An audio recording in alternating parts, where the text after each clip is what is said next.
Bonjour à tous, merci de vous être inscrits et d'être présents pour ce nouveau webinaire organisé par ID For Mobilité et puis aujourd'hui avec Photonique Bretagne aussi en partenariat pour ce sujet mobilité et photonique. Avant de lancer véritablement le sujet, un petit rappel du pôle à quoi on sert. On a été créé il y a une vingtaine d'années avec pour objectif d'accompagner les entreprises qui innovent, notamment en consortium. Donc, c'est l'activité que nous on appelle innovation. On a aussi un accompagnement, une activité d'accompagnement sur les enjeux industriels, notamment plutôt orienté vers l'optimisation des process industriels et l'optimisation des coûts. Ensuite, on a cette activité aussi toujours de développement de l'activité, des mises en relation, d'animation de la communauté avec cet esprit de toujours faire en sorte que les gens se rencontrent pour, dans le cas optimum, créer du projet d'innovation, trouver le financement associé, qu'il soit régional, national ou européen. Donc, on est présent sur la Bretagne, le Pays de la Loire, la Nouvelle-Aquitaine et sur le sujet des mobilités terrestres. Pour matérialiser un petit peu ça, quelques informations sur les événements à venir, transformer les mobilités par la donnée et l'IA qui aura lieu le 25 juin, donc en présentiel au Mans. On a aussi un groupe de travail adapter son outil industriel face aux incertitudes le lundi 29 juin et rencontre du rétrofit flotte et solutions le 2 juillet à Chartres de Bretagne. N'hésitez pas à aller sur notre site internet, plus d'événements également sont présents sur notre site internet. Et en termes d'opportunités sur les appels à projets, on a voulu vous mettre en avant le Coram qui se finalisera, enfin se clôturera notamment à la fin de l'année, donc il y a un peu de temps. Coram qui est un appel à projet pour projets collaboratifs mais aussi individuels. L'appel à projet espace de données avec un relevé intermédiaire au mois de novembre avec une logique de subvention et d'avance remboursable. Et on a voulu aussi mettre en avant un autre financement de BPI, IDEMO, donc soutien aux projets structurants R&DI, donc avec une clôture aussi en fin d'année 2026. Dans tous les cas, n'hésitez pas à nous contacter, qu'on puisse vous orienter, sélectionner avec vous le meilleur appel à projet. Et maintenant, je vais laisser la main à Gwenaëlle de Photonique Bretagne. Bonjour Gwenaëlle, tu m'entends? Oui, bonjour. Oui, je vous entends. Je t'entends très bien, David. Ah, excuse-moi, j'ai pas changé la slide. Hop, je l'ai changé. Oui, Je te laisse me présenter bonjour. Bretagne. Pas de souci. Bonjour à tous. Merci de vous être connectés à cet événement qui est à la fois un croisement de filières pour nous sur la photonique et la mobilité, mais qui est finalement quand même assez naturel. Et je reviendrai là-dessus. Alors, Photonics Bretagne, nous sommes à la fois un cluster, donc c'est ma casquette principale sur l'aspect animation de filière, mise en relation veille, aide à l'émergence de projets, mais nous avons également notre propre plateforme technologique. Nous concevons et fabriquons des fibres optiques sur mesure et nous avons aussi une activité de conception de systèmes d'imagerie et de spectroscopie sur mesure.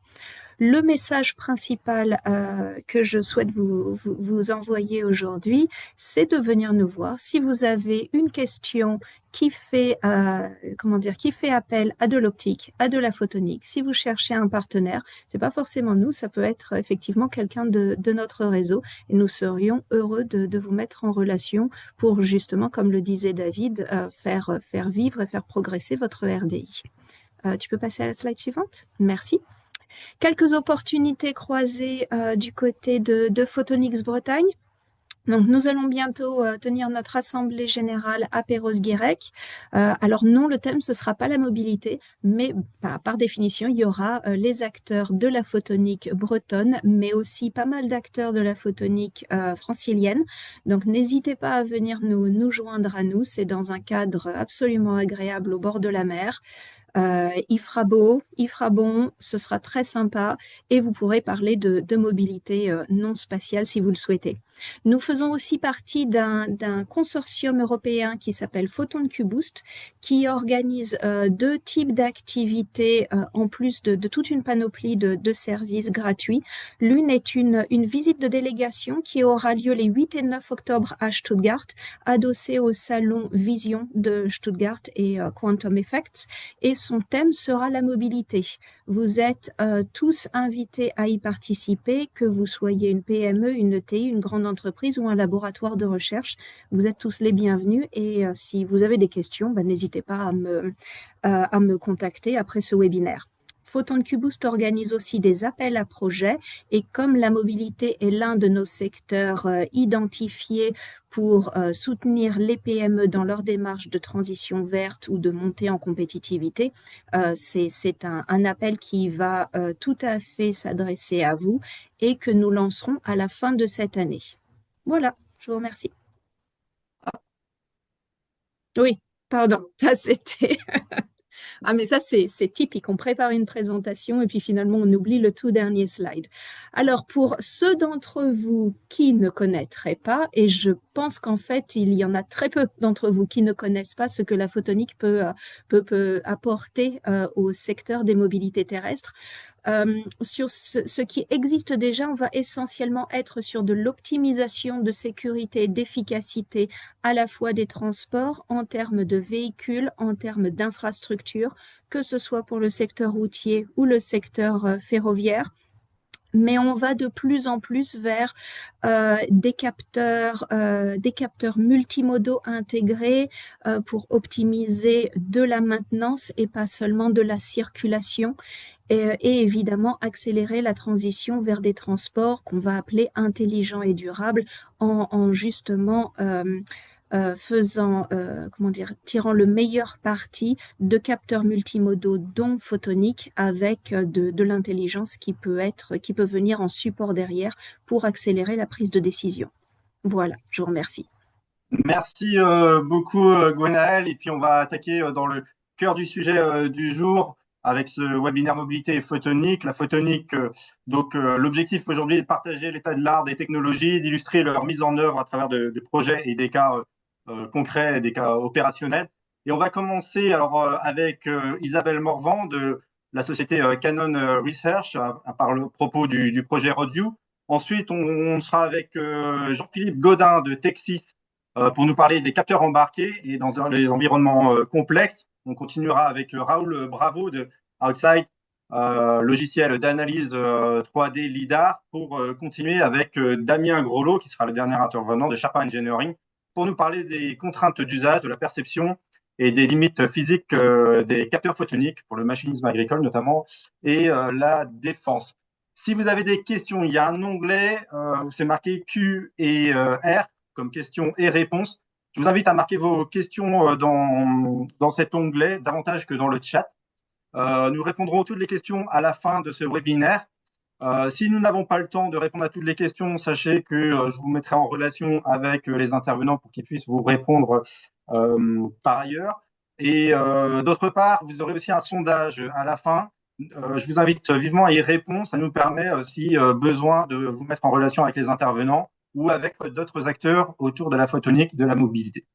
Donc, je vais laisser la parole à Isabelle Morvan. Est-ce que, Isabelle, tu peux prendre la main? Oui. Oui. Bonjour Isabelle. Bonjour à tous.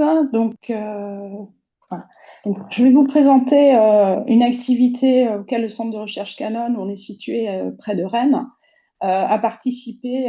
Donc, c'est un projet européen financé dans le cadre du programme Horizon Europe qui s'appelle Roadview. Et donc, dans le cadre de ce projet, on a développé et testé des systèmes de perception et de décision pour les véhicules autonomes quand les conditions sont dégradées et que les capteurs sont mis à rude épreuve par rapport à des conditions de pluie, de neige ou encore de brouillard. Donc, le consortium comporte 15 partenaires académiques et industriels répartis sur 7 pays et on a la chance d'avoir plusieurs spécialiste de la conduite dans des conditions hivernales en Finlande et en Suède. Donc le projet a duré 4 ans et se termine bientôt fin août. Donc on a un autre partenaire français, le CEREMA, donc c'était le centre de Clermont-Ferrand qui a aussi participé à ce projet. Je crois qu'ils sont membres aussi de ID4Mobility. Donc, au lancement du projet, le constat était que la plupart des véhicules automatisés ont d'abord été entraînés et testés dans des conditions météorologiques optimales, hein, par temps plutôt clair. Or, on sait que les capteurs type LIDAR, radar ou caméra sont utilisés par ces véhicules autonomes. Les conditions météo, donc là on a l'exemple de la pluie qui dégrade les performances du LIDAR et de la caméra. Ça impacte aussi l'état de la route, avec une route qui peut être glissante et qui peut aussi, la neige par exemple, si ça recouvre les marquages au sol, certaines fonctions de conduite automatisée ne peuvent plus opérer normalement. Donc l'approche suivie par ce projet sur les 4 ans, on a d'abord travaillé sur récupérer des sources d'informations de 3 manières. Dans lesquelles on a fait varier les conditions météo. Donc, en 1, on a les données de simulation synthétique. En 2, on a des données qui ont été générées dans des conditions d'environnement contrôlé pour générer de la pluie, des variations de pluie et de brouillard. Et en 3, on a bien sûr aussi collecté des données dans le monde réel. Donc, toutes ces données ont été traitées, filtrées, annotées pour ensuite pouvoir entraîner les algorithmes de fusion en combinant les différents capteurs. Donc, ça nous permet d'avoir une perception autour du véhicule des espaces libres, des objets présents autour du véhicule. Et dans ce projet, on a aussi beaucoup travaillé sur comment estimer la condition météo ou la condition routière autour du véhicule. Donc, toutes ces données sont utilisées en entrée des modules de décision du véhicule pour adapter sa trajectoire ou sa vitesse. Dans ce projet, on a aussi exploité les systèmes, les infrastructures de bord de route en utilisant la technologie de communication radio V2X. Donc, le centre de recherche Canon, on a surtout travaillé, nous, sur cette partie installer les capteurs en bord de route et la communication V2X. Donc, à la fin du projet, toutes les technologies développées ont été testées et validées avec différentes méthodes dites X in the loop, ou ça peut être de la simulation, du hardware in the loop ou encore véhicule in the loop. Et on conclut le projet avec des phases de tests de déploiement sur route à bord de vrais véhicules autonomes pour atteindre un niveau de technologie readiness level de niveau 7. Donc là, je vous montre quelques exemples. Donc la simulation a été utilisée pour étendre facilement les scénarios de test en faisant des variations des conditions météo. Donc là, il y a plusieurs partenaires qui ont réalisé des jumeaux numériques des différents sites de test. Et on utilise aussi la simulation pour faire varier les conditions de trafic et insérer des piétons, insérer d'autres véhicules. Et ça nous permet de tester avec de multiples conditions et reproductibles pour tester les différents algorithmes. Dans les environnements dits contrôlés, donc le consortium a choisi un jeu de capteurs prédéfinis qui combinait des lidars, caméras RGB, caméras thermiques et radars. Donc ce setup de capteurs a été utilisé avec des variations ici c'est un circuit de test en Allemagne chez Charisma, où la pluie a été reproduite artificiellement. Le même jeu de capteurs a été utilisé dans un environnement contrôlé fermé cette fois-ci, donc dans le centre de la plateforme du CEREMA à Clermont-Ferrand. Donc on voit les mêmes jeux de capteurs, cette fois-ci avec des environnements pluie et de brouillard.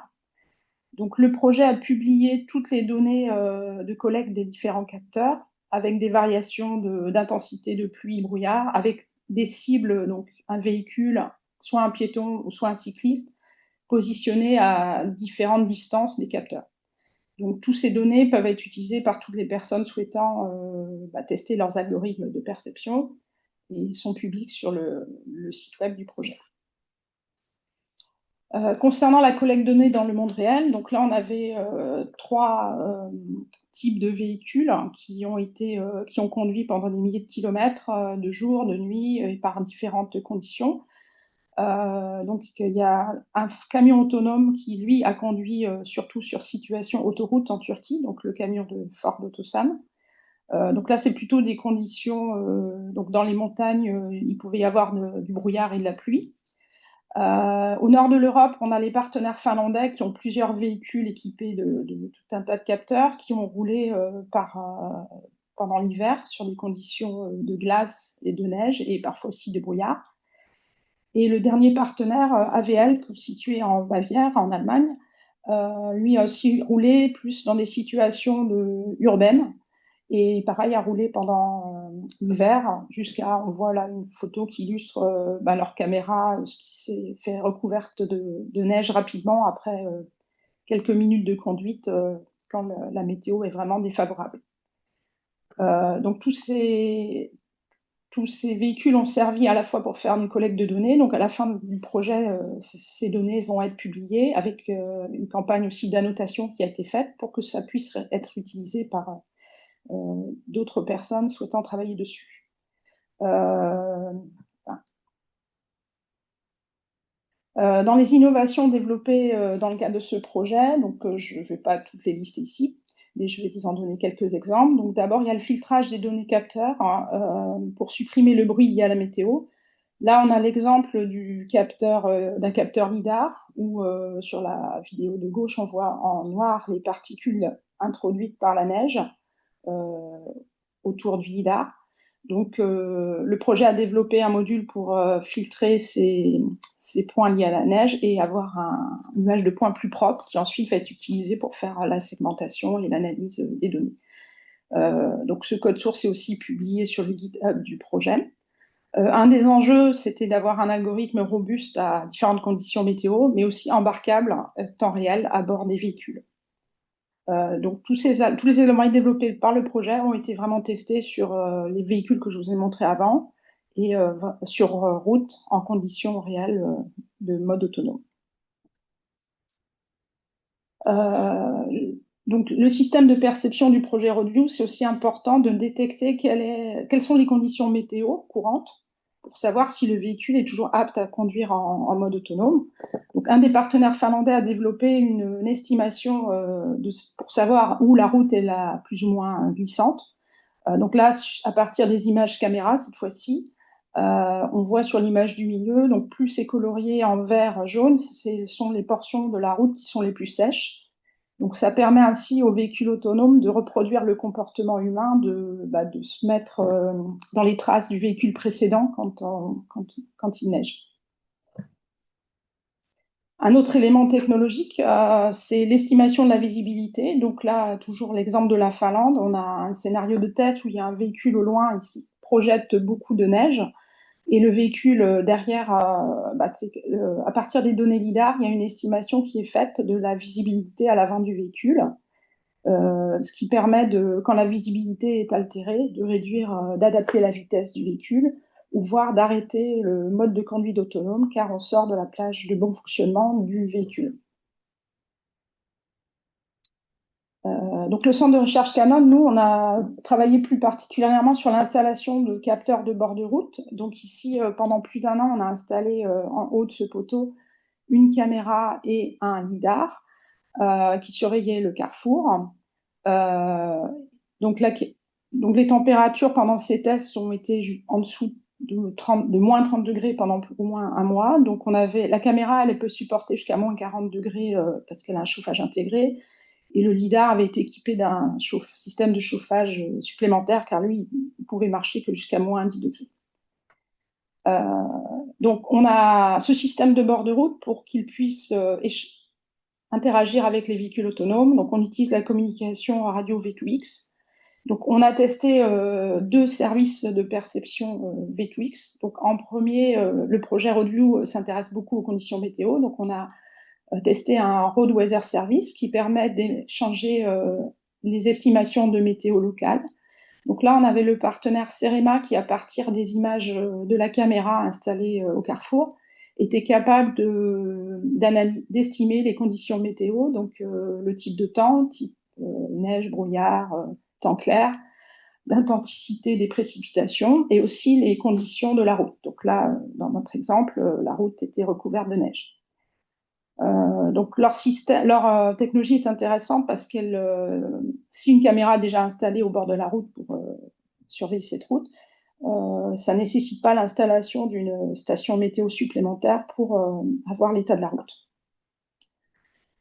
Sur la vidéo de droite, donc là on a testé aussi un nouveau service V2X qui s'appelle la perception collective. Donc c'est un service qui a vocation à partager les données issus des différents capteurs, que ce soit les capteurs du véhicule ou les capteurs de l'installation du bord de route.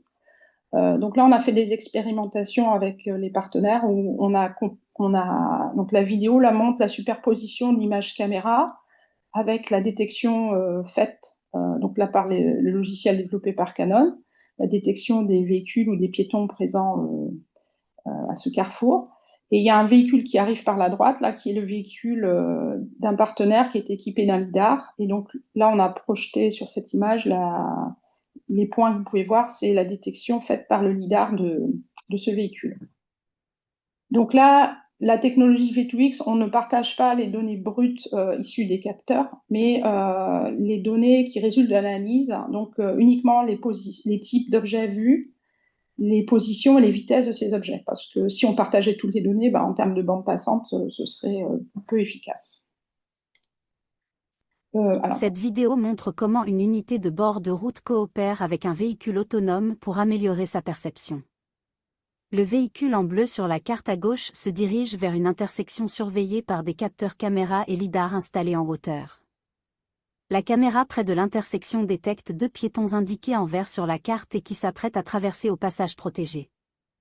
L'unité de bord de route communique par radio avec le véhicule autonome pour lui indiquer les positions des piétons et des véhicules détectés. Sur la caméra du véhicule, en haut à droite, on peut voir un fourgon s'approcher en sens inverse qui cache temporairement les 2 piétons. Dès que les capteurs du véhicule perçoivent aussi les 2 piétons, leurs contours sont coloriés en vert sur la vue caméra de bord de route pour indiquer que les 2 systèmes les perçoivent. Grâce aux capteurs installés pour surveiller l'intersection, le véhicule peut être prévenu à l'avance de la présence d'objets qu'il n'a pas encore perçus avec ses propres capteurs. Ce système de perception collective permet d'améliorer la sécurité routière, notamment pour la détection de piétons ou de cyclistes, dans des conditions météo défavorables où la visibilité et la performance des capteurs véhicules peut être réduite. J'avais démarré la vidéo trop vite.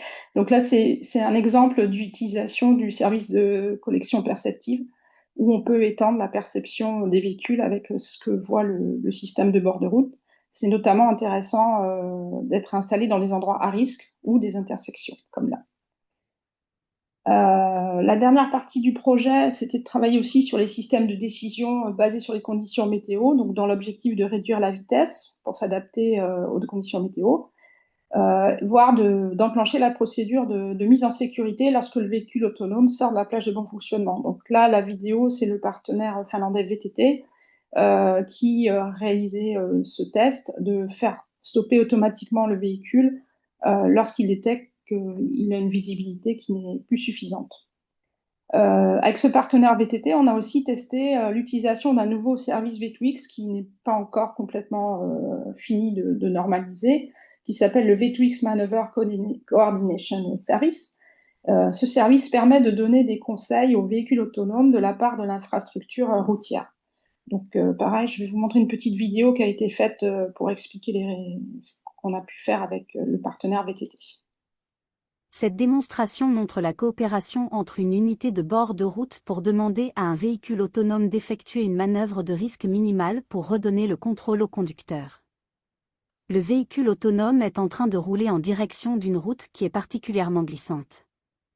L'unité de bord de route suit la trajectoire du véhicule grâce à une communication radio. L'unité de bord de route a identifié une zone sur le bord de la route qu'il va indiquer au véhicule pour lui demander de s'arrêter. Après réception de cette demande, le véhicule autonome enclenche sa procédure de mise en sécurité en activant ses feux de détresse, puis elle ralentit et s'arrête dans la zone indiquée. Quand le véhicule est à l'arrêt, les fonctions de conduite autonome sont désactivées et le conducteur humain doit alors reprendre le contrôle du véhicule. Ce scénario montre comment une infrastructure routière peut guider les véhicules autonomes quand les conditions pour rouler deviennent trop dangereuses. Donc, en résumé, le projet RoadView, grâce à la combinaison d'utiliser des données simulées, des données en tests en environnement contrôlé et en conditions réelles, le projet a permis de développer des technologies de perception adaptées aux situations dégradées. Le projet aussi a pour vocation de partager ces jeux de données pour aider la communauté à améliorer cet aspect-là. Donc, un des objectifs du projet, donc le slogan en anglais, c'était From Autonomous to Snow-Autonomous Vehicle. Il est aussi important, quand la perception est vraiment complètement dégradée, de faire une mise en sécurité du véhicule, donc les procédures d'arrêt d'urgence, pour mettre en sécurité à la fois les passagers du véhicule et les autres usagers de la route quand le véhicule n'est plus apte à conduire en mode autonome. Donc, j'ai pas précisé par rapport à ce projet-là, les capteurs qu'on a utilisés, ce sont des capteurs déjà, comment dire, que vous pouvez acheter. Ce sont pas des nouveaux capteurs. Et l'objectif du projet, c'était aussi d'utiliser des capteurs sur étagère, pas trop chers, et de voir ce qu'on pouvait, faire avec ces capteurs. Donc, par rapport à la photonique, donc on utilisait bien sûr des capteurs de type LIDAR, mais on n'a pas utilisé de capteurs très récents. Voilà, donc j'ai fini ma présentation. S'il y a des questions, vous pouvez les poser dans le questions-réponses. Eh bien, merci beaucoup Isabelle, c'était vraiment intéressant et puis ça nous permet de nous projeter un peu dans l'avenir.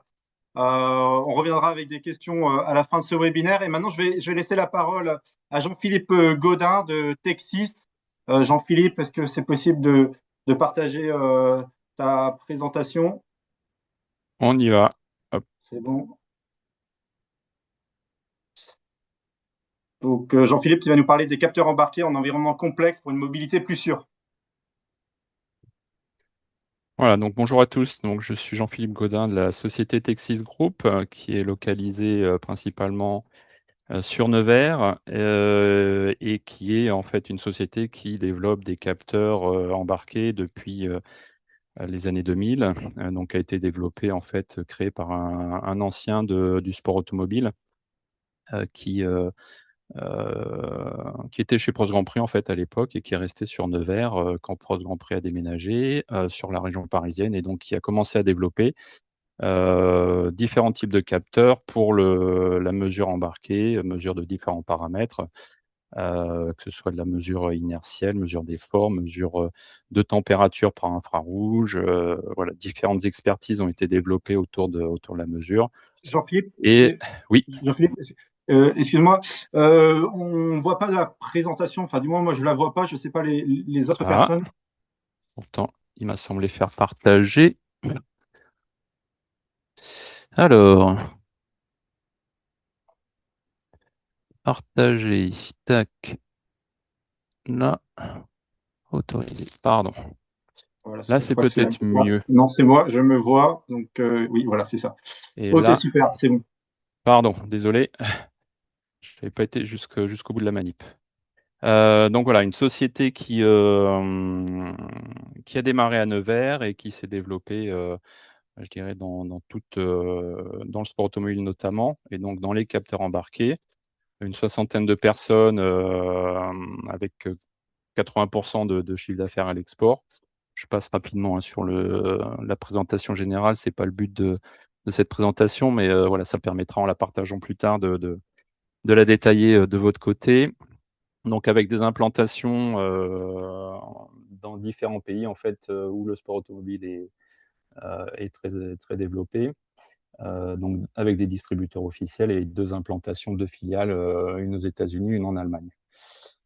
Nos produits, donc ça, en fait, les produits je dirais, vont du simple capteur entre guillemets jusqu'au système de mesure avec capteur et puis logiciel embarqué. Où l'idée, en fait, c'est qu'on a une expertise dans le domaine électronique Et on va sur le marché chercher des éléments sensibles autour desquels on va développer à la fois l'électronique miniaturisée et le casing qui va bien pour être embarquable. Donc voilà, vous avez un aperçu ici des quelques types de paramètres que l'on sait mesurer en embarqué sur les véhicules. Je vais pas tous les citer. Moi, je vais me focaliser sur 3 types de mesures ou de capteurs, avec des applications un peu différentes, mais qui sont liées à la photonique. Donc avec, dans un premier temps, des capteurs plutôt de mesure de température, très orientés infrarouge, avec un exemple de capteur qu'on appelle le microbolomètre. C'est un capteur qui va être une sorte de caméra thermique, et qui va permettre de mesurer point par point, qui va pas faire seulement une image de la pièce qui va être ciblée, mais qui va donner point par point l'information de température. Donc par exemple, on peut avoir jusqu'à 280 points de mesure répartis sur, par exemple, un pneumatique. On peut aussi adapter le capteur avec une fenêtre mécanique pour réduire le nombre de points de mesure en fonction de la distance et de la taille de l'objet.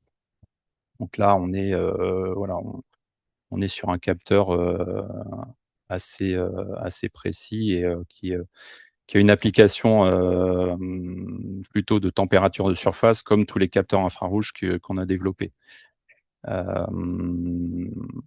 Alors plutôt type caméra thermique, mais avec voilà, comme je disais, une spécificité, c'est que chaque point ciblé est un point de mesure sur lequel on fait la mesure de température.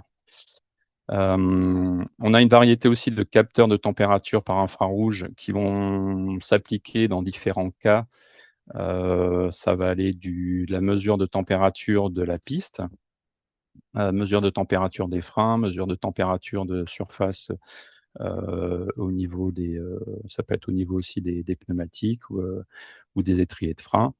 Donc des capteurs où la vision se fait directement, ou alors des capteurs qui vont être étendus avec une partie fibre optique, comme celui-ci, où l'idée ici, c'est d'extraire l'électronique d'un environnement contraint en termes de température, et donc de mettre l'électronique à des températures dans lesquelles il va survivre, typiquement maximum 100-120 degrés, et d'aller projeter, on va dire, la mesure en bout de fibre sur la pièce tournante. Donc le cas de figure ici, c'est un disque de frein qui va chauffer, qui peut atteindre des températures de 1000-1200 degrés.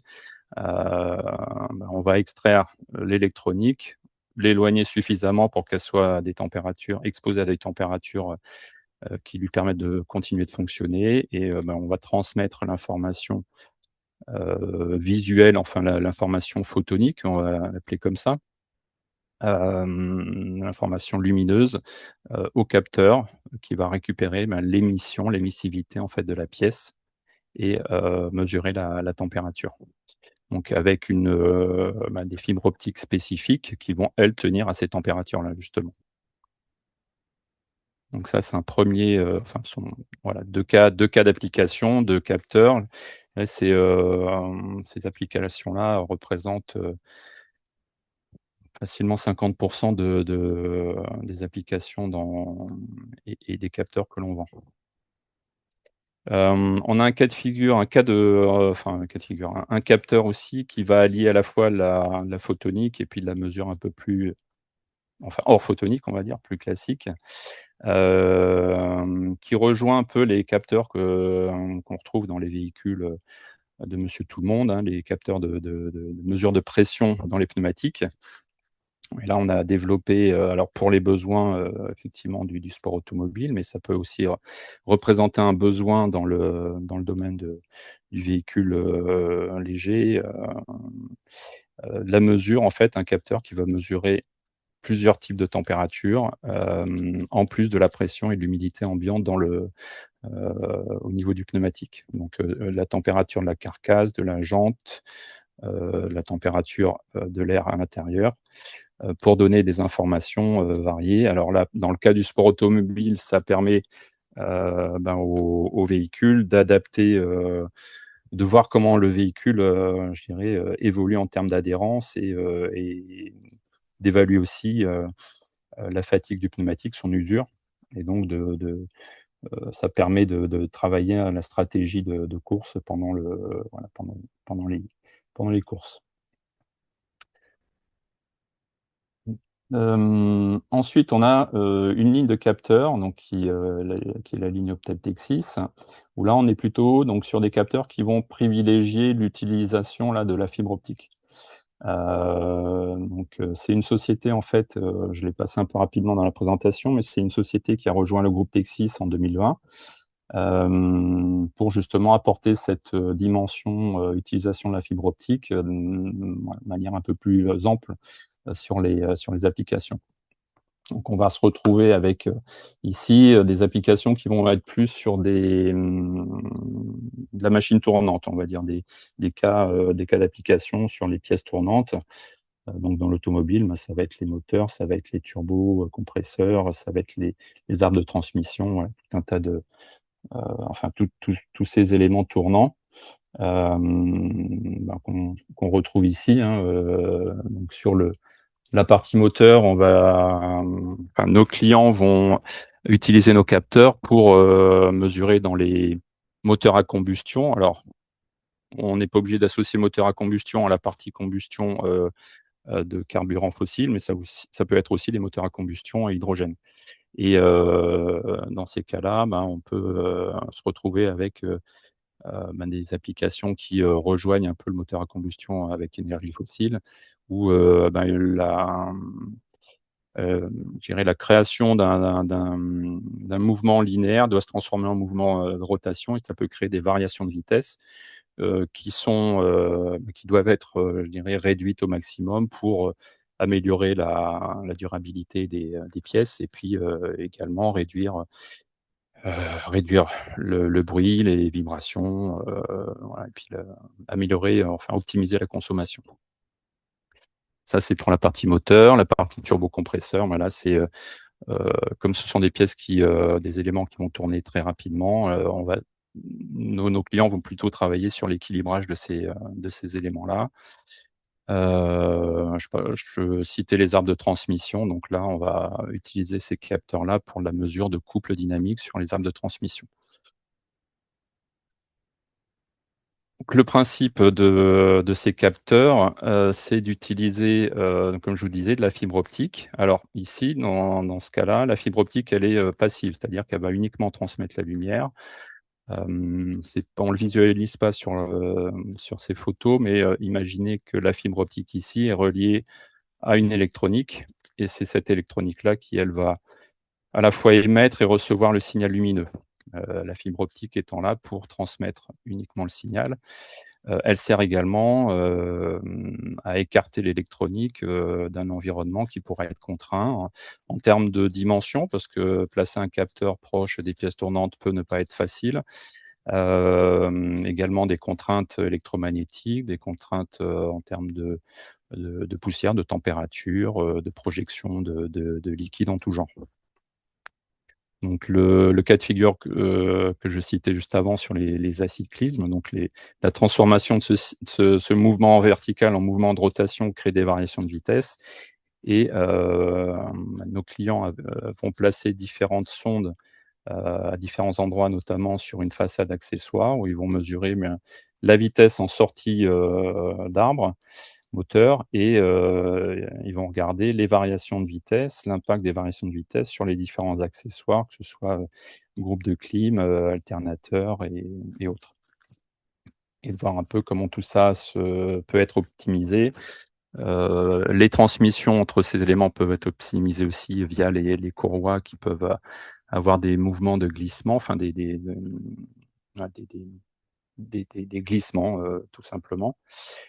Donc, ils vont utiliser ici ces capteurs à fibre optique pour venir s'implanter et récupérer l'information sur différents éléments. Donc, on voit qu'on peut mettre sans être trop intrusif, on va pouvoir mettre différentes fibres optiques pour venir récupérer l'information vitesse de rotation sur tous ces éléments. En complément, ben voilà, ça peut être aussi, donc, comme sur les turbocompresseurs, faire une mesure, soit en bout de ligne chez les fabricants de turbocompresseurs, où ils vont venir faire l'équilibrage des turbos, soit venir faire des essais embarqués sur un véhicule pour vérifier que le turbo reste toujours équilibré et visualiser, je dirais, sa vitesse. Et ça peut être complété aussi par une mesure de vibration pour voir si le turbo évolue en termes d'équilibrage et quel impact ça peut avoir sur les vibrations, puis sur sa tenue dans le temps après, et éventuellement un impact sur les éléments qui sont associés au turbocompresseur, comme les tuyaux qui vont y être attachés. Un troisième cas de figure où on voit, donc là on visualise toujours l'arrivée de la fibre optique, donc on voit qu'on peut insérer en fait, l'intérêt de la fibre optique dans ce cas-là, c'est de pouvoir insérer un élément, je dirais relativement, non intrusif, dans la pièce existante. Un autre cas de figure ici, c'est avec 2 fibres optiques et imaginez 2 capteurs qui vont être en bout de chaque fibre optique. On va venir détecter en fait 2 éléments tournants à chaque bout d'un arbre et mesurer ici à la fois la variation de vitesse, mais aussi la variation de position angulaire, et d'en déduire un couple dynamique qui va s'installer entre un côté moteur et un côté frein. Et donc on va pouvoir faire une mesure de couple sans contact grâce à l'optique. Par opposition à, par exemple, de la mesure de couple qu'on pourrait faire avec des jauges de contrainte qu'on va venir coller sur la pièce. On va être un peu plus intrusif, on va avoir éventuellement des câbles ou un élément qui va transmettre sans fil vers un élément fixe. Ici, on va devoir juste créer des marquages sur la pièce tournante et venir se positionner avec les sondes en face des marquages et récupérer ces informations alternatives qui vont permettre de mesurer la vitesse angulaire et la position angulaire et calculer le couple sur l'arbre. Donc voilà, on est passé du capteur infrarouge, je dirais simple dans un seul package, ici au capteur un petit peu plus évolué utilisant la fibre optique avec une partie électronique et une partie fibre optique, où la fibre optique est passive. Et ensuite, on a une troisième gamme de produits, donc qui est la gamme LGS Texis, qui est une gamme de produits qui a été introduite aussi chez Texis Group en 2020, en même temps que qu'Optel. Donc voilà, pour vous donner l'idée qu'il y a une volonté d'intégrer la fibre optique dans les capteurs et les systèmes de mesure que l'on développe. Et donc ici, avec un système de mesure avec une technologie par réseau de Bragg, où on va utiliser de la fibre optique télécom qui va être, elle, active, puisqu'on va venir imprimer ou pas imprimer, mais créer des réseaux, ce qu'on appelle des réseaux de Bragg, du nom de son inventeur. Et ces réseaux-là, en fait, vont réagir à la lumière et retransmettre des variations de longueur d'onde qui vont permettre de mesurer des variations de certains paramètres, que ce soit la température, les contraintes, les vibrations, etc. Donc avec des applications orientées structure, donc mesure d'effort, donc le pesage, structure le SHM, la santé, la maintenance et puis la surveillance des bâtiments, des ponts, etc. Ça peut être aussi la surveillance d'éléments un peu plus petits. Je ne vais pas rentrer dans le détail de tous ces éléments-là, mais ça vous donne une idée des avantages qu'apporte la fibre optique dans le domaine de la mesure. On peut citer en vrac, j'avais déjà cité avec le cas d'application avant, l'exemple Optel Texis. L'utilisation de la fibre optique permet d'exposer, on va dire, la partie capteur à un environnement relativement contraint, où il peut y avoir de l'électromagnétisme, de la haute température. Ça peut être un environnement contraint en termes de taille aussi. Donc, la fibre optique étant plus petite qu'une électronique embarquée, on va pouvoir l'installer sur des éléments, des petits éléments, ou l'installer de manière non intrusive.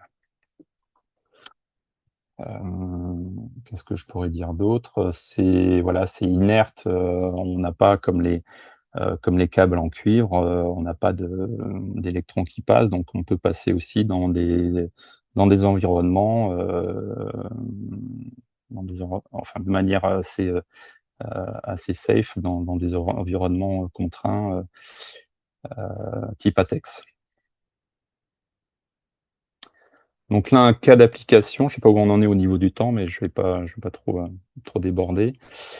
C'est pour ça que je vais un peu vite. Mais en tout cas, voilà, ici, c'est un cas d'application. Il peut y en avoir d'autres, hein, dans le domaine de la mobilité. Alors, on reconnaît un aileron de véhicule de sport auto. Là, ce cas d'application, l'idée, ça a été d'embarquer dans un aileron la fibre optique, donc de l'insérer dans les couches carbone, ou même au-dessus, de la coller au-dessus. Ça peut être de cas de figure, hein. On va venir coller sur le substrat ou sur la pièce sur laquelle on veut faire les mesures. On peut venir coller par-dessus, ou si on est sur du composite ou d'autres éléments, l'idée, c'est de voir un peu comment on peut l'insérer dans la pièce qui va se déformer, et être un capteur, on va dire, à l'intérieur de la pièce.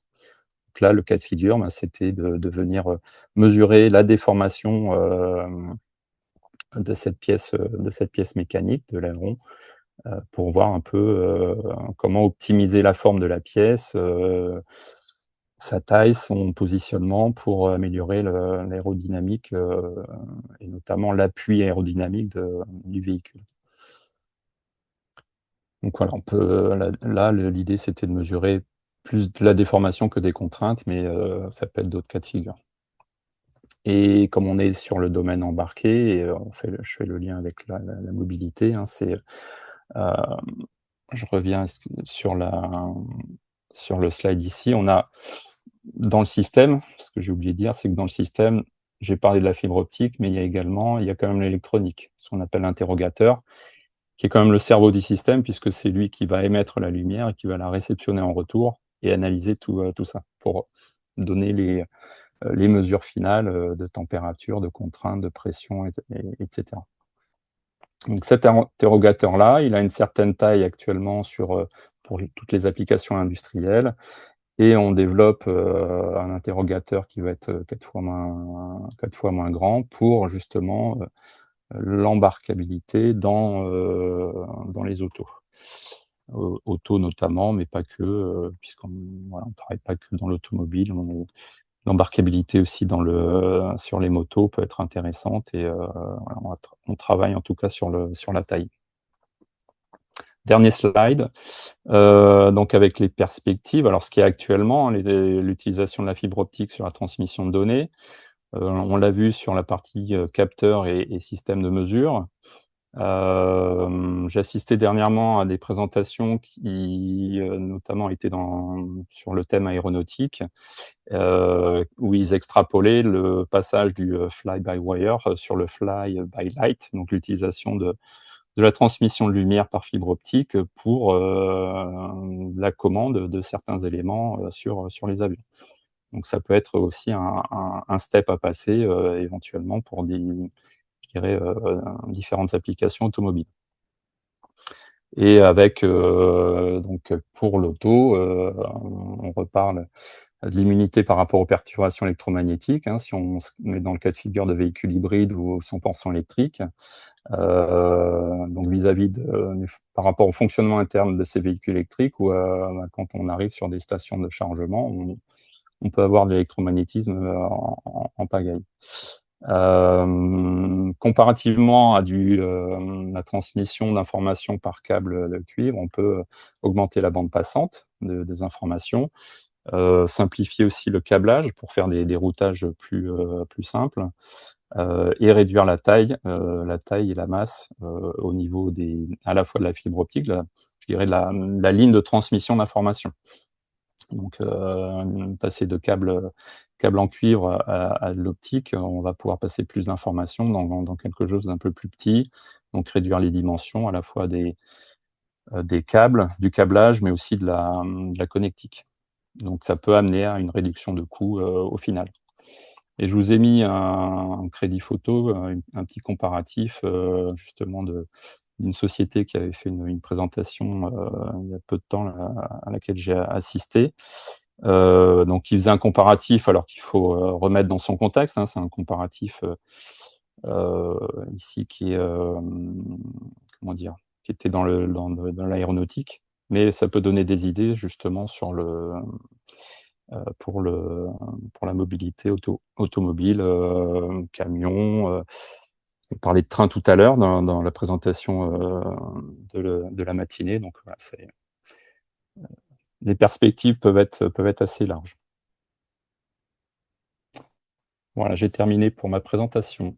Merci beaucoup, Jean-Philippe, pour cette présentation. On va passer maintenant à Raoul Bravo, président fondateur de Outsite. Raoul, est-ce que voilà, c'est possible de nous partager du coup la présentation? Donc, pour le logiciel d'analyse 3D LiDAR, exploiter au mieux les données capteurs pour comprendre l'environnement, détection, classification, gestion des flux également. Donc, super, Raoul. Très bien. Bon, merci à tous. Parfait. Donc, effectivement, on va parler de l'utilisation de LiDAR dans d'autres contextes, peut-être que ce qu'on a vu l'automobile, la route. Bon, c'est un peu ambitieux, mais je vais aller vite. Si vous avez des questions sur certains points, n'hésitez pas, surtout pas. On va se concentrer surtout sur le point de traitement de la donnée et surtout montrer des applications assez diverses. Juste quelques mots rapidement sur nous. On travaille sur le traitement de données LiDAR depuis à peu près 20 ans. Avant même qu'on parle de LiDAR, qu'on devrait dire plutôt LiDAR 3D, parce que ça existait avant la 3D, le LiDAR. Et donc, on a appliqué ça à la robotique, notamment. Aujourd'hui, Outsite, on est basé à Paris, avec filiale à San Francisco et à Hong Kong. On est une centaine de personnes, à peu près. Et voilà, on travaille sur pas mal d'applications. On a une certaine reconnaissance à niveau mondial avec une quarantaine de prix.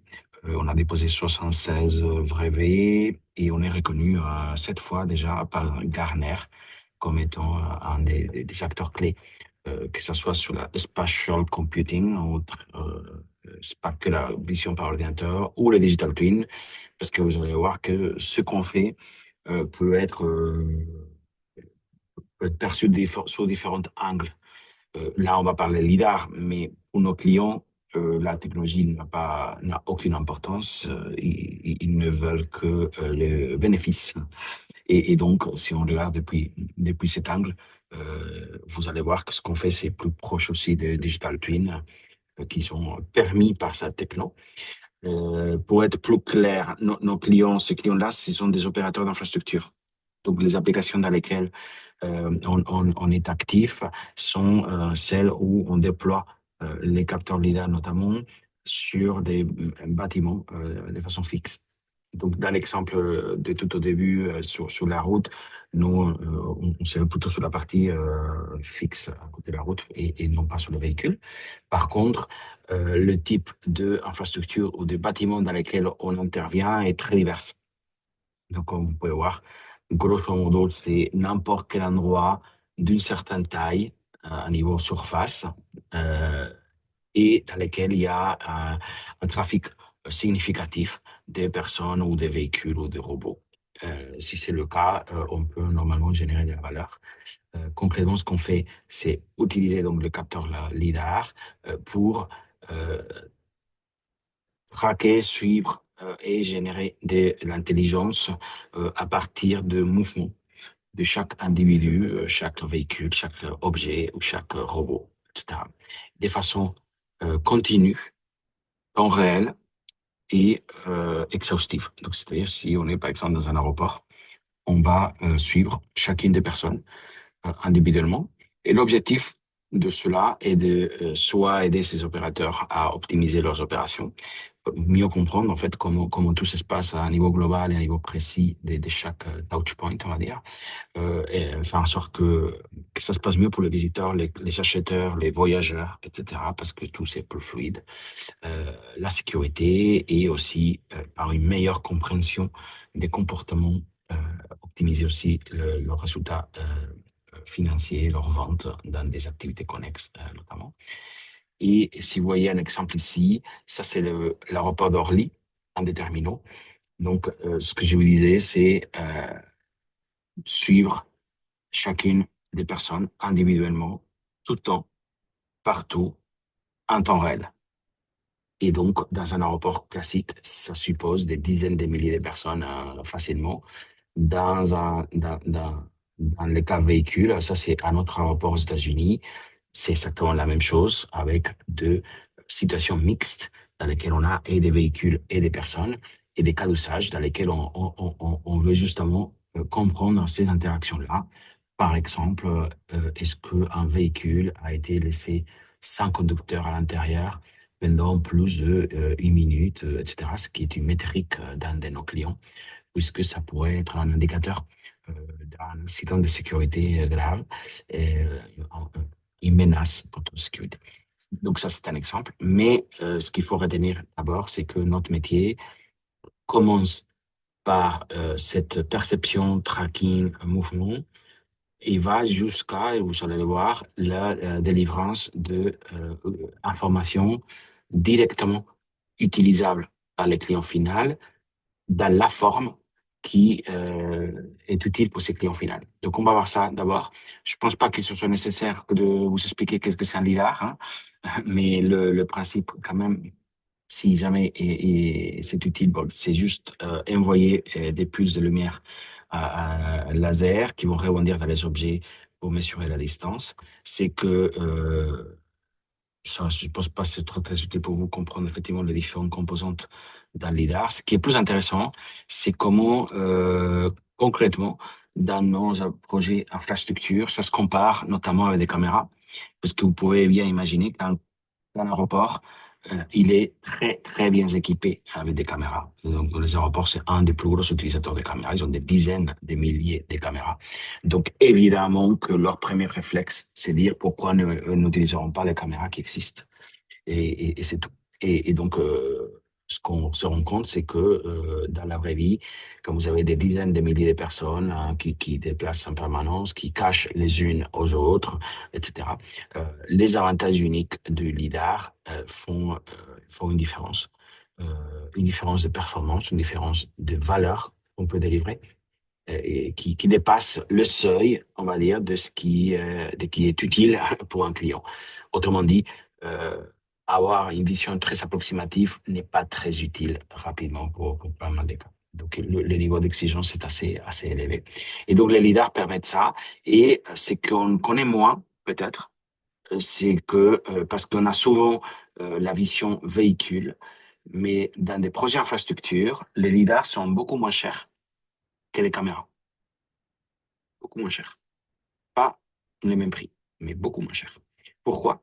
Parce que dans les cas d'infrastructure, pour la même surface, vous allez installer en moyenne 5 fois moins de capteurs par mètre carré que si vous deviez mettre des caméras. Et dans l'infrastructure, ce qui coûte, c'est pas tellement le dispositif, ça coûte, mais c'est comparativement beaucoup plus important les coûts d'installation, de câblage, de réseau, de processing, de maintenance, etc. Et ça, c'est beaucoup plus élevé. Et donc, le fait d'en installer moins fait que même si le lidar pourrait être plus cher qu'une caméra à l'unité, l'équation économique change totalement quand vous devez couvrir des espaces. Dans un véhicule, c'est différent parce que vous avez un nombre similaire, on va dire, de caméras et de lidars si vous voulez équiper et des radars avec différentes technologies. Vous savez, je pense aussi que l'avantage des côté anonyme des lidars est important, puisqu'on ne peut pas identifier la personne, mais plutôt la forme, le suivi. Et si on utilise le lidar, c'est parce qu'il y a intrinsèquement des avantages, notamment de précision et des captations de la donnée nativement 3D qui sont extrêmement intéressantes. Donc, sauf question, je pense que le LiDAR, vous le connaissez bien. Il faut être conscient que aujourd'hui, cet prix compétitif n'est pas seulement la cause ou la conséquence plutôt de ce que j'ai dit avant sur le fait qu'on en a besoin de beaucoup moins, c'est que individuellement aussi, les lidars ils sont dramatiquement tombés des prix. Et donc, aujourd'hui, on peut être facilement avec des lidars à quelques centaines d'euros. Et donc, ce qui n'était pas le cas il y a un an, ce n'était pas le cas encore moins il y a 2 ans. Donc, ça va très, très vite parce qu'il y a une vraie compétition, parce que c'est en train de se déployer. Mais il est aussi vrai que dans le monde de l'IDAR, il y a une diversité beaucoup plus importante que dans le monde des caméras. Puisque quand vous allez concevoir un LiDAR, vous avez un univers de possibles, des variables de design, de conception, qui peuvent vous donner des compromis assez différents entre un fabricant et un autre. Et évidemment, la longueur d'onde, ce n'est pas vraiment pas du tout la même chose un lidar avec une longueur d'onde à 904 nanomètres que 1550 nanomètres. Vous avez des avantages, des inconvénients, etc. Le field of view, la méthode de scanning, etc., etc. Et donc, toute cette variabilité fait que d'un côté, vous allez avoir des lidars qui sont extrêmement adaptés à certains usages, certains cas, et l'inverse. Et donc, le problème, c'est quand vous avez des situations comme des aéroports dans lesquels vous avez à la fois des situations dans lesquelles un lidar pas cher, avec un range de détection, etc., très court, c'est très, très adapté. Mais à la fois, vous avez des situations dans lesquelles vous avez besoin de long range, et outdoor, etc., etc., pour les mêmes aéroports. Bon, donc, une des valeurs que nous apportons, c'est d'être agnostique au hardware et proposer le bon capteur ou le bon fabricant à chaque fois en fonction des situations, sachant que nos clients, aujourd'hui, utilisent en moyenne 3 fabricants différents pour déployer. Et donc, c'est pas seulement différents modèles, mais c'est qu'il y a des fabricants qui sont meilleurs ou plus focalisés sur certains types de choix technologiques que d'autres. Et donc, la réalité à la fin, c'est qu'il faut les mélanger pour avoir la solution optimale. Il va sans dire, mais je dis parce qu'il faut être clair, c'est que tous ces choix aussi ont un impact prix qui est extrêmement important. Quand je dis un impact prix, c'est-à-dire qu'entre un capteur et un autre, il n'y a pas 20%, 30% de différence, ce que vous pourriez considérer comme très significatif. Non, il y a x5, x10 des différences de prix. Et donc, la variabilité est très, très importante. Et donc, ce qui compte pour nous et pour nos clients, c'est pas tellement le coût unitaire, mais c'est le coût de déployer la solution à l'échelle. Autrement dit, un capteur qui coûte beaucoup plus cher, mais qui vous couvre une surface équivalente à 10 petits capteurs, bah, c'est pas forcément plus cher, oui, etc. Donc ça, pour finir avec le LiDAR, on vous enverra ça. On a des documents plus précis que cela, mais effectivement, le LiDAR apporte et coche beaucoup de cases qui leur font vraiment très adapter aux applications comment on a déployé. Si vous voulez savoir plus, on a écrit pas mal d'articles et pas mal de white papers. Donc, n'hésitez pas sur notre site outside.ai. Vous allez trouver pas mal de ressources. Donc, je ne vous prends pas plus de temps sur cela pour passer plutôt sur le côté traitement de la donnée, puisque cette donnée LiDAR Point Cloud, elle est d'un côté pas très utile en soi sans traitement. À différence d'une caméra, vous voyez, une caméra, vous pouvez regarder directement en tant qu'humain et c'est déjà utile. En fait, c'est le principal usage des caméras, c'est quand même consommé par des humains. La computer vision, c'est négligeable par rapport à la consommation humaine d'images. Dans les lidars, c'est exactement l'inverse. Les lidars, ce n'est pas très utile de regarder un point cloud directement. Le soft est essentiel. Et donc, ce qu'on fait, c'est traiter ces données 3D temps réel par notre solution qu'on appelle Physical AI en temps réel. Temps réel, c'est 50 millisecondes. de latence. Hein. Donc, même si le client n'a pas forcément besoin d'avoir la position de chaque personne à 50 millisecondes, c'est pas très utile. Nous, on a besoin et on la capte, ou ensuite la délivrer éventuellement avec des fréquences un peu plus lentes. Mais dans tous les cas, c'est du temps réel avec très peu de latence pour générer ce qu'on appelle un motional digital twin ou un jumeau numérique de mouvement, c'est-à-dire un jumeau numérique dans lequel ce qui nous intéresse, c'est pas tellement les murs, les équipements, mais plutôt les personnes ou n'importe quel objet qui se déplace, donc qui est en mouvement, et comment il interagit avec ces mondes physiques statiques. On parle de LiDAR, bien sûr, parce que pour nous, le LiDAR, c'est le enabler, c'est le capteur qui permet de capter la réalité en 3D. Mais ça ne veut pas dire que les caméras et les autres capteurs ne sont pas utiles, c'est l'inverse. Il y a des données que vous allez capter avec des caméras qui ne pourraient pas vraiment capter aujourd'hui avec des lidars et vice-versa. Et donc, par contre, notre objectif, c'est de créer une cohérence spatio-temporelle. C'est pour ça que le lidar, c'est la colonne vertébrale.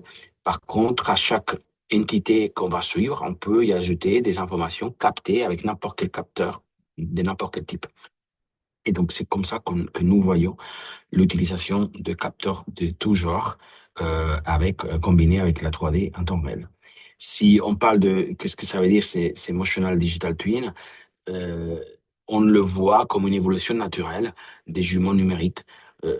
C'est pas un nouveau jumeau numérique, c'est plutôt une couche additionnelle dans laquelle on ajoute le mouvement. Parce que si, par exemple, vous voulez comprendre comment un équipement est utilisé, vous pouvez regarder l'équipement, mais cet équipement est utilisé par quelqu'un. Donc nous, on va plutôt regarder la personne qui utilise l'équipement, mais ça permet de générer des KPI, des indicateurs sur l'équipement lui-même. Et donc, c'est une couche additionnelle qui est concentrée sur le côté opérationnel du bâtiment plutôt que sur les côtés construction, design du bâtiment ou maintenance. On est dans cela. Comme je disais avant, on traque le mouvement individuel de toute personne, mais la conséquence de ça, c'est que au fur et à mesure que ces personnes ou ces véhicules se déplacent, ils génèrent des événements, ils interagissent avec d'autres personnes, avec d'autres véhicules, avec des équipements, etc. Donc tous ces événements, on sait où et quand ça se passe. Donc on a ce qu'on appelle la full journée, je ne sais pas comment on pourrait dire en français, mais le trajet complet et précis de chacune des personnes. Et donc, ça veut dire aussi profiler les personnes, parce que quand vous êtes en train de déplacer et d'agir, vous êtes en train de dévoiler aussi un petit peu plus qui vous êtes. Par exemple, quand vous allez prendre un billet dans la first class lane, vous êtes un petit peu en train de dévoiler que vous êtes first class traveler, etc., etc. Et donc, il est possible de profiler pas mal les individus, les objets, par ce qu'ils font. Et comme je disais avant, les business assets ou n'importe quel équipement qui est utilisé par des personnes. Cela, je peux vous le laisser un peu plus en détail, hein, mais c'est un peu l'architecture du système. En gros, à partir des capteurs LiDAR, d'autres capteurs et des données de tout type de système. Par exemple, dans les aéroports encore, on peut connecter chaque personne avec l'information de la carte d'embarquement. Donc, on peut savoir le vol auquel ces personnes vont aller, à quelle heure et où se trouve. Donc, on peut savoir, par exemple, qu'il y a une personne que si elle ne se rapproche pas de la porte dans les 5 minutes, elle ne va jamais arriver à l'heure parce que physiquement, on sait où est-ce qu'elle est. Et physiquement, on sait qu'il y a un temps de trajet, etc. Donc voilà le type d'information qu'on appelle intelligence spatiale, c'est comprendre qu'est-ce qui se passe parce qu'on a la donnée de 3D. Donc là, on va fusionner les capteurs. Hein, quand vous allez déployer des centaines de capteurs dans un aéroport, plusieurs centaines, plutôt près des milliers, c'est pas du tout le même problème que fusionner 3, 4, 5 capteurs. C'est très différent. Donc la calibration, la synchronisation, etc., c'est un enjeu assez important. Cette tracking continu aussi est un sujet qui n'est pas si facile que ça. Imaginez-vous un plan été un terminal très dense avec beaucoup de bagages, beaucoup de gens, des enfants, etc. C'est pas facile de séparer chacun. Et donc, à partir de là, on va extraire ces informations qu'on peut utiliser soit dans les jumeaux numériques, dans la carte 3D en temps réel pour montrer ce qui se passe, mais ça peut être utilisé de différentes façons. Il y a des clients qui vont plutôt vouloir des alertes dans leur téléphone quand un événement s'est produit. Par exemple, il y a une densité de personnes trop importante à un endroit précis, etc. Ou bien des rapports PDF ou d'autres. C'est seulement différentes façons de consommer la même donnée. Et évidemment, tout ce qui est IA agentique ou autre peuvent venir lire dans ces données pour avoir une capacité à comprendre la situation qui est inouïe avec n'importe quel système qui existe.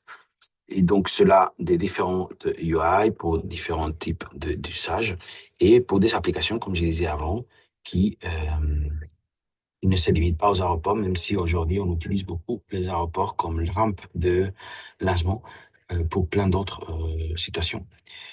Exemple des choses que vous pouvez faire, hein, je vais vous parler de l'intégration avec le boarding pass. On sait où est-ce qu'il y a tout le monde, on sait parce qu'on se connecte au système de l'aéroport quelle machine a délivré quel boarding pass à quel moment, donc on peut faire les liens. Et donc, à partir de ces moments-là, cette personne, on connaît les informations de boarding pass, mais vous comprenez bien que tout ce que cette personne a fait avant, puisqu'on a la trajectoire continue, elle est maintenant liée aussi, corrélée aux informations qu'on a captées. Donc ça, c'est un autre exemple, c'est pas très important. Et quand je montrais des exemples des calibres, des classifications, certes, le LiDAR ne peut pas voir comme une caméra. Donc, ce que vous voyez, c'est pas l'image d'une caméra, c'est à des fins pédagogiques. Mais pour comprendre le contexte, mais ici, on va utiliser que le LiDAR. Donc, on n'est pas en train de fusionner les données en caméra. C'est juste pour montrer la scène. Mais le LiDAR permet quand même de comprendre des situations comme est-ce que c'est ou pas un fauteuil roulant et la différence entre un fauteuil roulant, par exemple, et une valise que vous allez pousser. Ce qui se ressemble pas mal d'un point de vue point cloud, mais c'est suffisamment différent pour qu'on puisse faire la différence. À quoi ça sert tout ça? Je disais qu'on utilise les aéroports comme showcase, comme rampe de lancement. Pourquoi? Parce qu'un aéroport, c'est une ville aujourd'hui. Et donc, dans un aéroport, vous avez tellement de cas d'usage différents que ensuite, vous pouvez déployer ailleurs pour les mêmes types de problématiques.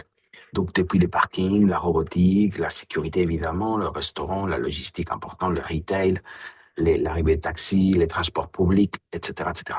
Donc c'est pour ça que les aéroports internationaux sont nos clients et qu'on aime bien commencer par eux. Mais ceci étant dit, il y a évidemment des gares. Ceci est un projet en Espagne, soit un port, un ferry, des gares des trains, mais la même chose pour des hôpitaux en termes d'affaires, pour des bureaux. Bon, ça, j'ai pas tout à fait le droit de le montrer, excusez-moi, mais c'est un grand bâtiment touristique très connu. Et donc, la même chose pour des salles, des centres sportifs ou autres. Et le point clé, c'est tout simplement des endroits dans lesquels il y a un trafic important des personnes ou des véhicules. Cela, c'est similaire aux images que vous avez montrées au début sur le road safety. Ça, c'est à Washington, la ville de Washington, dans laquelle on va surveiller des intersections pour détecter notamment de near misses, donc des situations dans lesquelles il n'y a pas eu d'accident, mais très, très proche, pour prendre des actions pour qu'il n'y ait pas l'accident qui arrive. Donc, vous voyez bien, c'est vraiment très large, y compris sur la robotique. Ce que vous voyez en haut, c'est un projet qui est en production chez BMW, dans lequel on va faire déplacer les véhicules de façon totalement autonome grâce au LiDAR dans l'infrastructure. Donc, c'est pour ça que je parlais des 50 millisecondes de latence, etc. Parce que sinon, vous pouvez pas gérer le mouvement de véhicule depuis l'infrastructure si vous n'avez pas ce type de latence. Ces projets BMW ou cette application robotique est en fait un exemple d'une approche beaucoup plus large qui nous appelons robotique au-delà des lignes de vue, ou Beyond Line of Sight Robotics, ce qui veut dire c'est doter aux flottes de robots dans une infrastructure d'une vision globale de ce qui se passe en temps réel, au-delà, évidemment, de la ligne de vue ou des capacités des capteurs qui sont embarqués. Et donc, bon, là, on donne quelques exemples, hein, éviter les occlusions, comprendre les situations dans lesquelles on ne peut pas voir ce qui se passe, mais aussi être un peu intelligent parce que vous comprenez de façon globale qu'est-ce qui se passe. Par exemple, un robot qui doit nettoyer et qui n'a pas l'information de où il faut nettoyer, bon, c'est moins efficace qu'un robot qui doit nettoyer, auquel on lui dit, viens là, parce que là, je viens de te dire qu'il y avait 300 personnes qui viennent de passer. Et donc, ne nettoie pas là où il n'y a personne qui est passé, etc. C'est un exemple bête, mais très réel sur beaucoup d'applications robotiques dans lesquelles apporter une vision globale change pas mal la donne sur ce qui est possible. Donc, le sujet BMW que je vais vous montrer, c'est un cas particulier de ce type d'approche. On a écrit un livre blanc sur ça, pour que, si vous voulez les détails. Ça, c'est de façon un peu plus visuelle. Chaque robot, par définition, a une vision limitée. Ces capteurs peuvent être plus ou moins sophistiqués, plus ou moins chers, plus ou moins compliqués, mais n'empêche que peu de capteurs voient à travers les murs, et peu de capteurs voient partout, etc. Et donc, donner une vision globale, euh, bon, je pense que les avantages sont assez évidents quand on peut le déployer facilement et rapidement. Voilà le grand sujet. Et vu de loin, ce qu'on fait, c'est prendre un bâtiment, une situation dans le monde réel, c'est-à-dire 3D, donc un modèle du monde statique, et on va rajouter des capacités qui s'empilent les unes au-dessus des autres pour générer un modèle de monde dynamique en temps réel. Et quand je dis ça s'empile, c'est-à-dire que, par exemple, si vous avez une perception, mais que vous n'êtes pas capable de l'attacher à une réalité spatiale certaine, elle n'est pas inutile, mais elle a moins de valeur que si vous savez faire les liens, vous savez positionner dans l'espace et dans le temps cette perception. Et la même chose, vous pouvez avoir des interactions, mais si vous ne savez pas les attacher à une réalité à la fois physique et à une classification de qui a entrepris cette interaction, etc., il y a moins de valeur que si ce n'est pas le cas. Voici rapidement euh, comment on utilise le capteur LiDAR pour capter la 3D, mais surtout, ce n'est que le point qui nous permet de construire une compréhension du monde extrêmement plus complète. Merci à vous. S'il y a des questions, ce sera avec plaisir. Mais merci beaucoup, Raoul, pour cette présentation. On va passer du coup à Damien Grelot de Sherpa Engineering pour nous parler des contraintes d'usage et la perception et limites physiques des capteurs photoniques pour le machinisme agricole et notamment la défense. Je ne sais pas si on aura le temps pour les questions de fin, parce que c'est vrai que je dois dire que c'est sans doute l'un des webinaires les plus intéressants qu'on a fait, mais du coup, c'est vrai que là, on a un petit peu débordé. Donc, c'est bon, je vois ton partage d'écran, Damien. Je vais te laisser la main. Bonjour, Damien. Bonjour. Oui, j'allais te poser la question, est-ce qu'on a encore le temps de présentation? Parce que je pense qu'on a un petit peu débordé. Je suis un peu en mode nomade, donc je suis sur la voiture, donc normalement ça doit bien passer. J'ai pas forcément le retour d'écran pour voir, mais voilà, l'idée c'est de faire une présentation, un retour d'expérience sur les plateformes de perception. Pour faire bref, rapide, Sharp Engineering, c'est un bureau d'études spécialisé en engineering system qui a été créé en 97 par deux chercheurs, un du CEA et puis un de Safran Aircraft. Et l'objectif, c'était d'accompagner les constructeurs automobiles, aéronavals dans la partie engineering system, dans tout ce qui est modélisation, simulation pour le contrôle commande et le jumeau numérique qui va avec.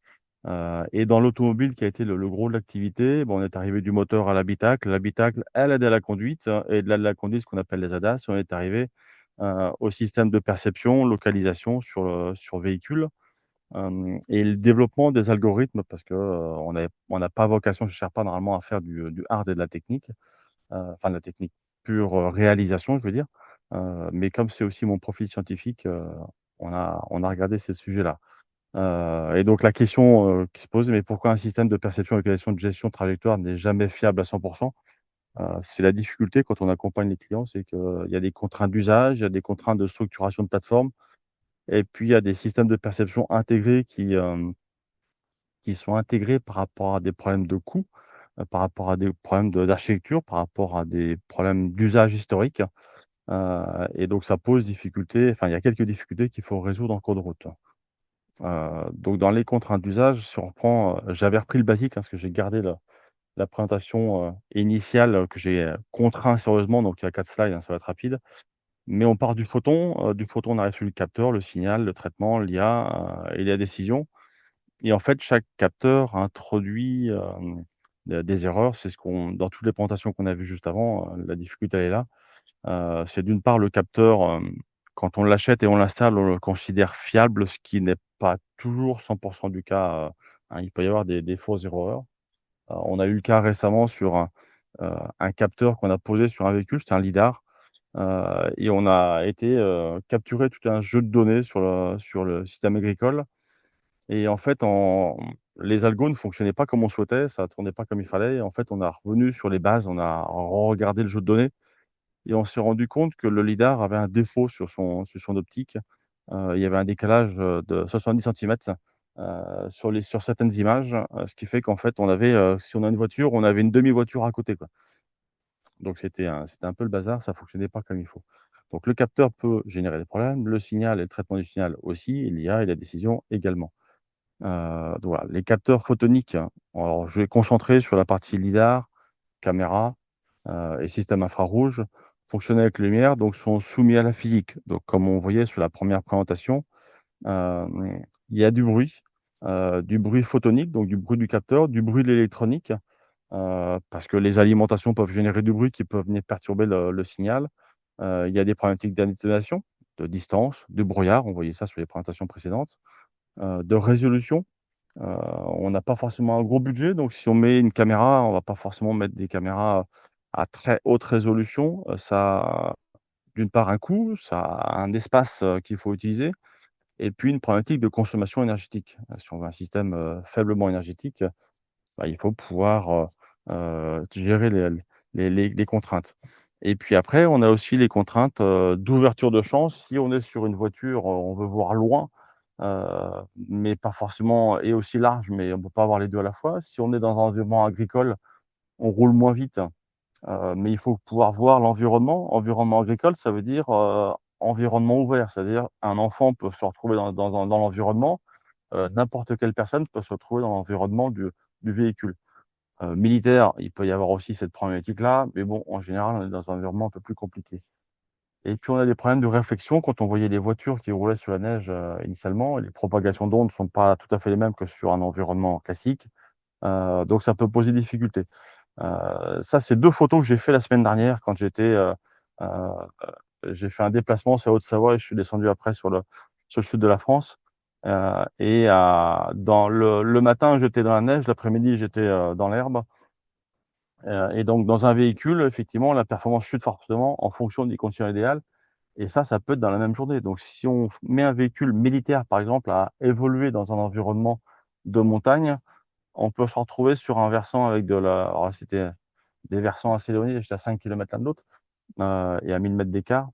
Mais voilà, on peut se retrouver dans un environnement à circuler, on est dans la neige, 20 centimètres de neige qui sont tombés la veille, donc c'est la poudreuse, ou un environnement où il y a un peu de neige au fond de l'image, mais plus grand-chose. Donc voilà, la pluie, de la neige, du brouillard, la nuit, de l'éblouissement.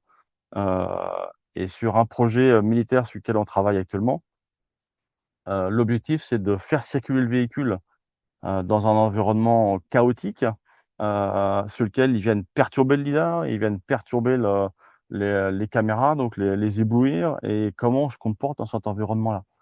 Hem et en fait, si le système initial a une calibration intrinsèque, donc par capteur, et extrinsèque, intercapteur, et pas forcément très bien faite ou complète, ben, on est incapable de dire, est-ce que la donnée est cohérente ou pas? Est-ce que je peux l'utiliser ou pas? Et il y a aussi des problématiques qu'on rencontre régulièrement d'horodatage des données. avec des problématiques de temps, hein. Il y a le temps UTC universel et le temps atomique qui ont 37 secondes d'écart. Et parfois, c'est même pas analysé, c'est pas vu. Et donc, il y a un décalage dans les trames. Un décalage sur un véhicule qui est en rotation, dans le domaine militaire, par exemple, ou agricole, une rotation rapide, ce qui veut dire que si l'environnement, on le découpe en damier, 1 seconde de retard dans l'analyse, c'est-à-dire que dans l'espace-temps en superposition d'images lidar, enfin de points lidar et de caméra, on se retrouve vite décalé de 30 centimètres. Et 30 centimètres dans un véhicule qui roule, ça peut être un trou, ça peut être une bosse, ça peut être ce qu'on veut. Alors on peut corriger avec le temps, mais voilà, ça génère des problèmes qui vont avec, quoi. Et puis après, il y a des sujets de fusion de capteurs avec correction et de consommation. Serpa, on a démarré il y a 10 ans à développer des algos de perception localisation pour gestion de trajectoire pour véhicules autonomes. Et on ne développait que les algos, que du soft, basé sur du ROS ou du RTMaps, et on faisait que cette partie-là.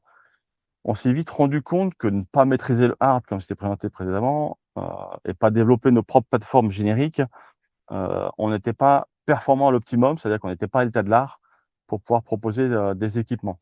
On sait définir en labo une solution parfaite, qui peut être utilisable en production, enfin qui est difficilement utilisable en production, parce qu'il y a rapidement des problématiques de temps réel, des problématiques de coût, des problèmes de consommation énergétique. Je me suis retrouvé à travailler sur des plateformes de perception autonomes qui consommaient le kilowatts. 1000 watts à consommer sur un véhicule, c'est tout simplement un véhicule électrique, c'est tout simplement l'autonomie qui s'effondre. Et puis même la connexion à l'énergie n'est pas forcément si simple. Il y a des contraintes d'intégration au véhicule. Si on fait une plateforme indépendante, comment je l'intègre? Quelles sont les contraintes mécaniques, électriques, les zones où on cache le capteur mécaniquement, malheureusement, hein, parce que là, il y a des coques qui viennent par-dessus. Donc, il y a ces choses-là qui sont dans le choix théorique initial, ne sont pas toujours pris en compte, hein. Et puis après, il y a des problématiques de réglementation de directive machine. J'avais été invité au ministère des Transports à venir dans le cadre d'un projet, d'un appel à projet EVRA, donc le projet ENA qui était sur une navette autonome, venir expliquer au ministère des Transports pourquoi les navettistes étaient mauvais sur la capacité de perception. Et donc j'ai dû répondre à cette question-là devant tout le monde et les navettistes d'ailleurs. Et la réponse, mais c'est pas qu'ils sont mauvais, c'est simplement que la réglementation,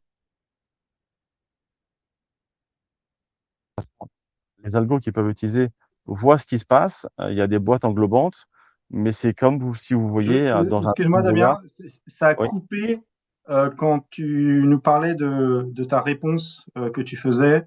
Si tu pouvais Ah juste oui. répéter. Donc, effectivement, quand on me dit, mais les fournisseurs de véhicules autonomes sont pas bons et savent pas répondre parce que les navettes arrêtent n'importe quand. En fait, les navettes, elles n'arrêtent pas n'importe quand. Elles sont simplement contraintes par rapport à leurs algos. Elles voient quelque chose, mais elles savent pas ce qu'elles voient parce que c'est des boîtes englobantes. On n'a pas le droit d'utiliser de l'IA et des applications d'apprentissage, donc des jeux de données qui vont avec. Et donc, on a ces algos-là sont pas certifiables aujourd'hui par rapport à la réglementation française. Aux États-Unis, on peut le faire. En Europe, on peut le faire pour certains endroits. En France, on peut pas le faire. Et donc, voilà pourquoi les navettes, parfois, peuvent avoir un fonctionnement un peu plus erratique. C'est juste une contrainte de réglementation. Il faudrait l'ouvrir pour pouvoir simplifier. Je continue par l'IA amplifie parfois les erreurs de capteurs.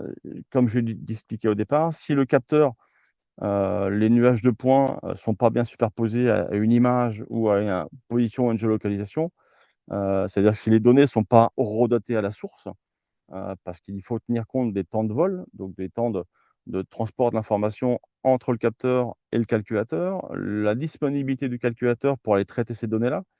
Donc si je date la donnée à l'arrivée et je la mets sur une timeline, enfin sur une ligne de temps plutôt, où je viens superposer toutes mes données pour pouvoir les fusionner, si je ne suis pas bien calé, en fait, je me retrouve avec un décalage d'une ou deux images, c'est-à-dire que je me retrouve en décalage complet pour mon IA qui lui traite une donnée qui est erronée à la base, donc ça ne sert plus à rien de l'utiliser.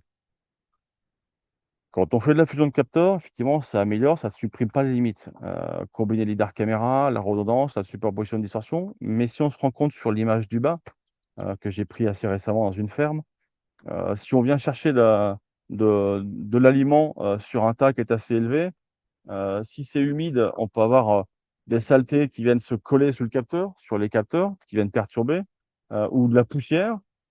C'est pareil, on a imaginé, là, c'est quelqu'un qui conduit le véhicule, mais si on a un véhicule autonome, on vient prendre dans le tas, mais comme il est beaucoup plus que le véhicule, ça peut tomber sur le sol, ce qui fait qu'on se retrouve avec des éléments sur le sol, de l'alimentation, mais qui génèrent un obstacle, donc le véhicule ne va pas y aller, donc il faut savoir les détecter. Et si on met un système de perception comme on peut avoir sur ce qu'on appelle les AGV, le Automatic Guided Vehicle, en mode industriel. En mode industriel, j'ai rien qui traîne par terre, sauf si on a oublié de l'avoir. Donc on peut mettre un mononape à 20 cm du sol pour la sécurité, revenir sur un automate, et l'automate dit, il y a quelque chose, il n'y a rien, et j'arrête.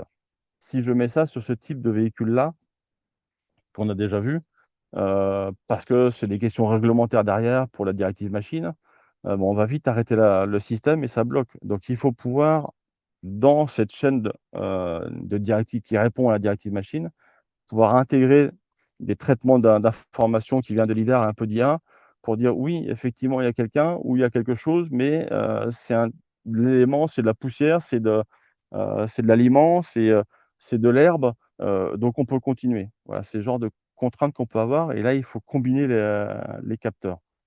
Il n'y a jamais de solution parfaite. Le vrai sujet, c'est de faire des compromis industriels. Quand Lorsqu'on se retrouve en bureau d'études industriel, on a un cahier des charges initial qui nous est donné par la direction, enfin qui est donné pour notre client par la direction. On fait le choix de capteurs, ils font le choix de capteurs, ils intègrent les capteurs, on traite, ça tourne et ça marche souvent à 80%, 85% des cas. Et on se retrouve sur des points durs, enfin, ils se retrouvent sur des points durs où ça arrive de temps en temps. Donc en plus, c'est pas régulier. Ça arrive une fois tous les 4-5 jours d'usage, usage régulier. Donc le véhicule est à l'arrêt et on ne sait pas pourquoi. Il y a un élément de sécurité qui s'est enclenché. Donc il faut venir. L'optimum, ce qu'on propose, c'est on s'est développé nos plateformes de perception depuis 10 ans, que l'on veut ouvertes et évolutives, avec des calculateurs NVIDIA dessus, capteurs LiDAR, caméra. Et qu'on sait faire évoluer un peu comme on veut. Et on se dit, voilà, sur cette plateforme-là, on va enlever quelques éléments, on va rajouter d'autres, on pose sur le véhicule et on va venir capter de l'information, capturer toute l'information, d'une part pour faire du jeu de données. C'est ce qu'on avait dans une présentation précédente, hein. Il faut la jeu de données. C'est pas du jeu de données roulant, donc c'est de l'environnement plus complexe, agricole, mais pareil pour du militaire. Et de ce jeu de données-là, on peut aussi en parallèle se dire, voilà, par rapport à ce que je vois, voilà la décision que je prendrai et l'information que je donnerai au contrôle-commande, au système de pilotage pour prendre une direction, trajectoire, droite, gauche, ou ralentir, accélérer. Et après, on vient comparer ces choix de stratégie entre les deux plateformes et se dire, voilà, on a quelque chose qui est un peu plus haut de gamme, qui est plus poussé, il a pris ça comme décision. Moi, j'ai pris sur mon véhicule ça comme décision. Qu'est-ce qui ferait que je puisse rapprocher ces deux éléments-là pour corriger? Est-ce que l'élément de la plateforme indépendante, elle permet euh, de, de corriger certains éléments? Est-ce que je peux les intégrer? Comment je peux les intégrer? Est-ce qu'il faut que je rajoute un capteur? Parfois, on ne rajoute pas un capteur de plus, on change simplement le capteur, parce que soit il n'est pas bien positionné, on change de place, soit c'est un capteur qui n'a pas une bonne densité d'information. Et en fait, le fait de le changer, ça me permet d'en enlever un autre à côté en même temps. Donc d'un point de vue coût global, on revient au même prix de vente. Donc les limites, elles viennent toujours de la physique, plus le contexte. Et le contexte, on le néglige, on tient compte d'un environnement idéal, mais dès qu'on y rajoute de la pluie, de la poussière, du brouillard, de tout ce qu'on veut, c'est là où les choses se compliquent sérieusement. Et après, dans le monde agricole ou dans le monde défense, sur des environnements off-road, dès qu'on vient rajouter des environnements qui sont chaotiques, il faut rajouter un slam 3D. Sur un environnement plat, le lidar il détecte au ras du sol et il n'y a pas de problème. Mais si vous mettez une navette autonome sur une pente, en fait, ce que font les navettistes aujourd'hui par rapport aux algos qui leur sont autorisés, c'est ils détectent le mouvement de montée et en fait, ils font un masquage des informations du lidar sur la zone de pente, donc ils s'en occupent pas en fait. C'est le seul moyen qu'ils ont trouvé pour l'instant, quoi. Là, avec ce type de plateforme-là, on est capable d'aller chercher, on met un scan 3D, on réadapte automatiquement et on voit en permanence. Les systèmes intégrés répondent aux compromis. Performance théorique, coût, réglementation, qu'il faut ensuite valider sur le terrain. Il y a une chaîne de perception pour un système industriel comme on peut avoir là. J'ai pris une image comme ça sur le web, hein, on aurait pu prendre. Enfin, J'ai pas pu en prendre une d'un client parce qu'il souhaitait pas forcément le mettre. Mais on a ce type de véhicule sur des terrains accidentés. Alors vous imaginez quand on travaille en ce moment sur le projet Mobitaire pour la DGA et pour la MIAD. Lorsqu'on se met à se déplacer, on se déplace dans des endroits où il y a des trous, il y a des fossés, et on a juste le point A et le point B, on se débrouille entre les deux pour faire les 500 mètres de route avec de la forêt, avec des points d'eau, avec des herbes hautes. Est-ce que je franchis pas? Comment ça se passe? Un véhicule autonome avec une plateforme de perception classique sur véhicule routier, ça ne passe pas dans cet environnement-là. Il faut revoir les environnements 3D et les algorithmes. Et je passe après sur le reste plus rapidement.